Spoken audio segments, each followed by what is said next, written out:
Hey y'all, if you are new here, welcome. If you've been around for a while, welcome back, because it's been a minute since I made a video. The last time I made one, I was pregnant, and now obviously my little one is here and resting. I'm making this video at about midnight because he doesn't really sleep for long stretches right now, especially if he's not being held. So I spend a lot of my evening finding ways to sort of keep myself awake and entertained while he gets sleep and rest. Today's video is going to be a little more personal than usual. I am a licensed therapist and I specialize in trauma, somatic work, anxiety, helping couples with relationship challenges, and really helping folks to explore and work through the mess and the wonderful stuff that comes along with being human. But a few months ago, I went through a trauma of my own, and I want to share a little bit about my healing process, hopefully so that it can support you in yours. This is going to be the first in a series because there is a lot to say, but also because I really want to share how healing from and recovering from trauma is a challenge with a lot of ups and downs, even when you know all of the tools. I want to pause here and give a little bit of a content warning. I'm going to be discussing medical trauma, as you can probably tell from the title, and there will be mentions of blood. And so I want to give you this information so that you can take good care of your own nervous system. I gave birth to my son, and it was a scheduled C-section. I felt really well prepared going into it. I was excited and I was ready for him to be born. And if you don't know, for a C-section, you are awake and conscious for the surgery oftentimes, and I was awake for mine. So I was in the surgery room. It felt like everything was going relatively smoothly. I had a lot of trust in my doctor. My husband was there, and we were ready.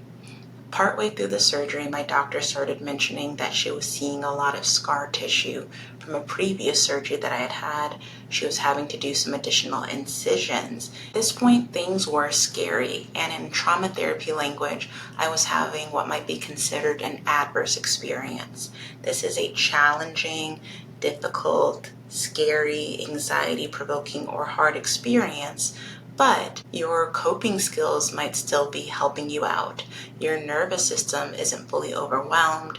You're going to be able to probably move through this, cope through this, and it will live in your memory as a scary or challenging experience. That's what we might call an adverse experience. Fast forward to a few hours later, I was in the postpartum room. I was excited to start recovering. I was excited to see my baby soon because he had been in the NICU with some breathing challenges. And a nurse told me that she was noticing that I was still bleeding too much. So she called in another nurse to consult with. All of a sudden, another nurse was pulled in, and my room felt like it was filling up with nurses. Then my doctor came in. Some of those nurses were from the ICU, and my doctor basically told me, hey, you are bleeding a really concerning amount. Because you already lost so much blood, we need to take you in for another surgery on an emergency basis just to figure out where the bleeding is coming from and to get it stopped. And this is where, for me, it went from this is an intense experience to this is trauma. Because trauma isn't just about what happens to you, it's about how your mind and body respond. And when the nervous system gets overwhelmed, especially in experiences where you feel powerless or like your life is at risk, that can really transform something into a trauma. Even being a trauma therapist and with all of the tools I have and the knowledge and the language, in that moment, my coping skills were tapped out. I was depleted. I was overwhelmed. I woke up later that night in the ICU. I had been intubated during the surgery and I was still intubated, so I couldn't speak. My breathing felt really challenging. In order to keep me from pulling the tube out while I was still waking up, I had soft restraints around my wrists, and I was feeling really, really confused. And this is where the trauma got more intense because I was still feeling very powerless, very scared, and this was becoming an extended experience of feeling that way. And one of the hardest parts for me was that I couldn't be with my newborn. He was still in the NICU for those breathing challenges, but even if he hadn't been, they don't put babies in the ICU for their own health, safety, and well-being. So at this point, the experience was a full-blown trauma for me. But let's talk a little bit more about what turns adverse experiences into traumas and what are the factors that can be at play there.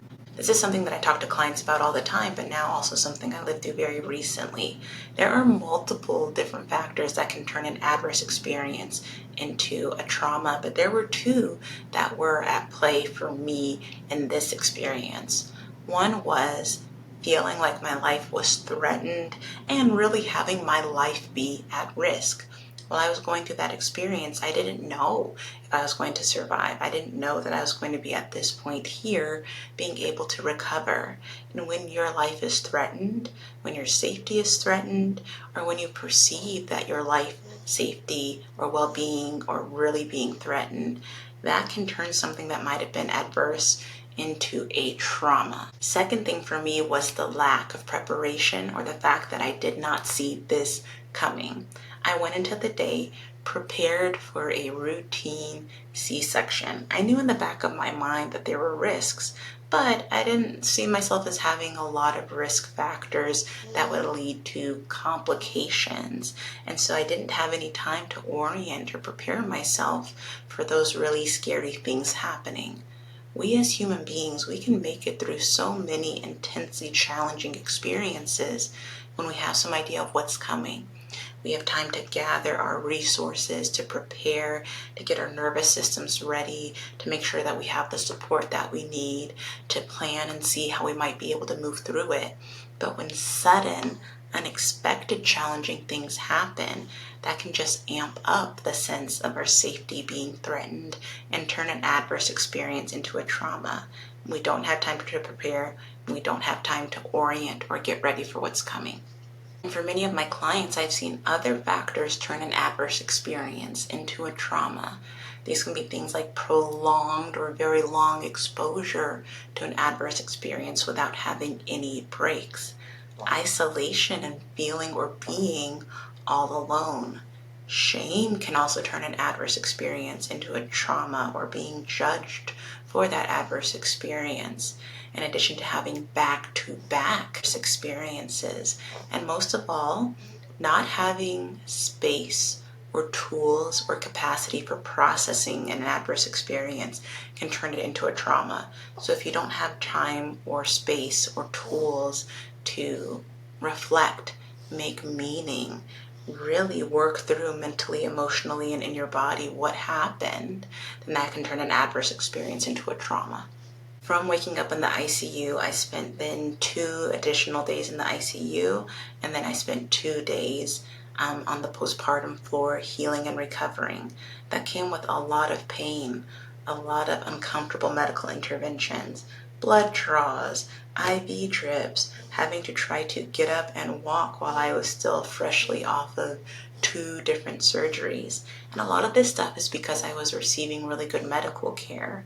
I was having nurses and doctors really take care of me and try to get me to the place of feeling better.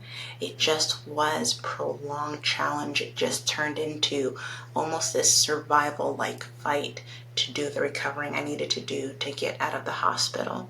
And I'll talk more about that in my next video, what that hospitalization really taught me about what helps us and what helps our nervous systems to get through traumatic experiences while they are happening. I've